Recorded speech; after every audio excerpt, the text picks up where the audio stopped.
जी। राधे राधे। राधे राधे महाराज जी, आपके चरणों में कोटि कोटि राधे राधे। गुरुदेव, जब सब कुछ इस जगत में भगवान जी द्वारा बनाया गया तो उसमें कुछ चीजों का चयन निषेध क्यों है, जैसे काम, क्रोध, लोभ, मोह आदि? आप हमें ये बताओ कि हमारे ही शरीर में मूत्राशय मलाशय है ना? लेकिन उसका त्याग कहीं एकांत में करने का विधान बनाया गया है। तो काम क्रोध को सार्वजनिक त्यागने के लिए बात नहीं कही गई। हमारी बात समझना। अगर आप एक पत्नी व्रत हैं और अपनी पत्नी से काम का प्रयोग करते हैं तो धर्म में काम वो भगवान की प्राप्ति का हेतु होगा। लेकिन आप पराई बहनी बिटिया से करेंगे तो कानूनी और भागवतिक दोनों में आप बंधन युक्त हो जाएंगे। आप अपने पुत्र को सुधारने के लिए क्रोध कर रहे हैं तो वो क्रोध न्याय संगत है, लेकिन आप पड़ोसी से झगड़ा करके क्रोध कर रहे हैं तो आप हथकड़ी पकड़ के जाओ। हमारे भगवान ने ये पूर्ण है, पूर्ण में सब कुछ होता है। अब उस पूर्ण में तुम्हें पूर्ण तक पहुंचने के लिए कुछ त्याग करना है और कुछ ग्रहण करना है। तो क्या त्याग करना है वो शास्त्र बताता है, क्या ग्रहण करना है ये तस्मात् शास्त्रम प्रमाणमते कार्याकार व्यवस्थित हो। क्या विधि है, क्या निषेध है, क्या करना चाहिए, क्या नहीं करना चाहिए। तो आप हमारी बात समझ पा रहे हैं? उसका प्रयोग है।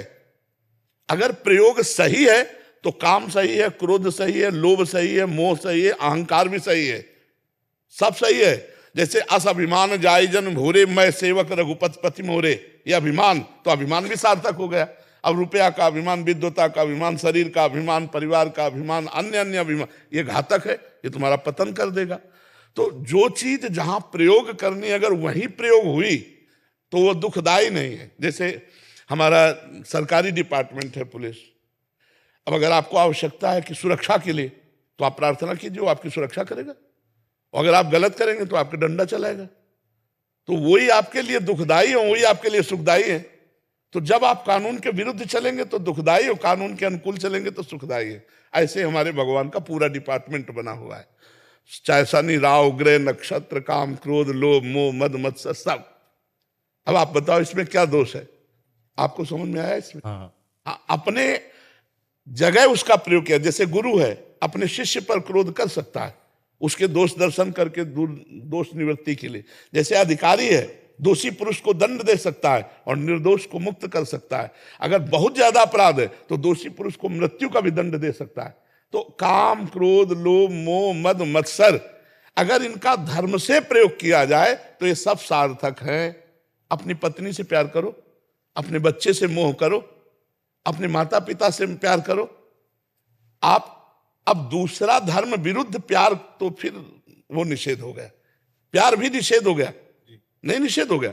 ऐसे ही सब जहां जिसका प्रयोग है वहां हम उसका प्रयोग करें तो वो सही है, और अगर उसके विपरीत करेंगे तो वही पाप बन जाएगा। समझ पा रहे हैं आप?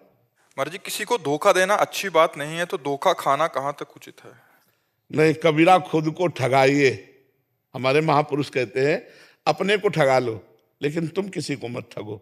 उससे क्या होगा कि जैसे तुम्हारा पूर्व का ऋण है और आप दे नहीं पाए, अब वो इस जन्म में आया है, अब वो तुमसे बेईमानी करेगा क्योंकि तुम्हें पता नहीं है ना कि पूर्व का हमारा ऋण है, और नहीं मिलेगा आपको, कुछ भी कर लो। तो वो आपका ऋण है पूर्व का, ये मानकर आपको सह जाना होगा। और अगर आपके ऋण नहीं है तो उसको देना ही होगा। अगर अभी नहीं देगा तो कभी भी कहीं भी हो उसे देना पड़ेगा। तो हमें कबीरदास जी करे, कबीरा खुद को ठगाइए पर किसी को ठगिए मत। ठगना तो किसी के हाथ में है नहीं, कोई भी हमारे को आगे ठग सकता है, मगर कितना ठगा जाएगी भाई, इतना उचित है। उतना ही ठगेगा जितना उचित है, इसके आगे ठग नहीं सकता, ये भी ध्यान रखो। अगर आपका पैसा है तो कोई ठग नहीं सकता, और अगर आपने पूर्व में किसी से उधार लिया है या किसी का ऋण है या किसी की ठगाई की है तो आप चाहे जितने प्रवीण हो ठगे जाओगे।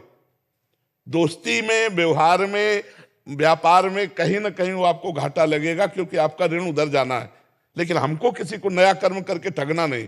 बोले अगर हमारा ऋण होगा तो उसको देना पड़ेगा, वो देगा। किस विधान से देगा वो भगवान जानते हैं, लेकिन हम ठग के विधान से अब नहीं लेंगे। अब पाप कर्म के विधान से हम अपना ऋण नहीं लेंगे।